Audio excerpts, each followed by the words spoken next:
நம்ம கிராஜுவிட்டி பார்த்தீங்கன்னா ஒரு வீடியோ போட்டிருந்தோம். அந்த கிராஜுவிட்டி வீடியோவில் நிறைய பேர் கேட்ட டவுட் என்னன்னு சொல்லி பார்த்தீங்கன்னா, பேசிக்னா என்ன, டிஎன்னா என்ன அப்படின்னு சொல்லுங்க அப்படின்னு சொல்லி கேட்டிருந்தீங்க.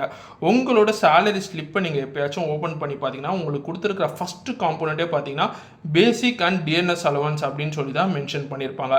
பேசிக் அண்ட் டிஎன்எஸ் அலவன்ஸ்னால் என்ன அப்படின்னு சொல்லி பார்த்தீங்கன்னா, மினிமம் வேஜஸ் ஆக்ட் அப்படின்னு சொல்லி ஒரு ஆக்ட் இருக்குது. இந்த ஆக்டில் என்ன சொல்லியிருப்பாங்கன்னா, ஒரு கவர்மெண்ட்டும் அவங்களோட ஸ்டேட்டில் வேலை செய்கிற எம்ப்ளாயிக்கு அவங்க அந்த கவர்மெண்ட் வந்து மினிமமாக இந்த எம்ப்ளாயீஸ்க்கு இவ்வளோ சேலரி பே பண்ணியிருக்கணும் அப்படின்னு சொல்லி மென்ஷன் பண்ணுவாங்க.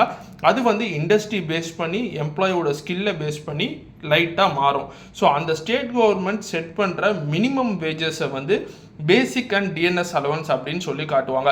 இந்த பேசிக் அண்ட் டிஎன்எஸ் அலவன்ஸ் மேக்ஸிமம் வந்து எப்போ சேஞ்ச் ஆகும்னு சொல்லி பார்த்தீங்கன்னா, உங்களோட காஸ்ட் ஆஃப் லிவிங் இண்டெக்ஸை பேஸ் பண்ணி சேஞ்ச் ஆகும். காஸ்ட் ஆஃப் லிவிங் இண்டெக்ஸ்னால் என்னன்னு சொல்லி பார்த்தீங்கன்னா, திடீர்னு நம்ம தக்காளி வெங்காயம்லாம் இருக்குது, திடீர்னு பார்த்தீங்கன்னா பயங்கரமாக ஏறிடுது, நம்மளுக்கு பால் விலை ஏறுது. அது மாதிரி டைமில் வந்துட்டு இந்த பேசிக் அண்ட் டிஏவை கொஞ்சம் சேஞ்ச் பண்ணலாம் அப்படின்னு சொல்லி ஸ்டேட் கவர்மெண்ட் டிசைட் பண்ணி சேஞ்ச் பண்ணுவாங்க. இது ஒரு வருஷமும் மாறிட்டே வரும். இந்த பேசிக்கான இன்ஃபர்மேஷன் எல்லாரும் தெரிஞ்சு வச்சுக்கோங்க. எல்லாருக்கும் புரியுதான்னு சொல்லி கமெண்ட் பாக்ஸில் டைப் பண்ணுங்கள். தேங்க்ஸ் ஃபார் வாட்சிங் video. And is by from Manikandan. Bye bye.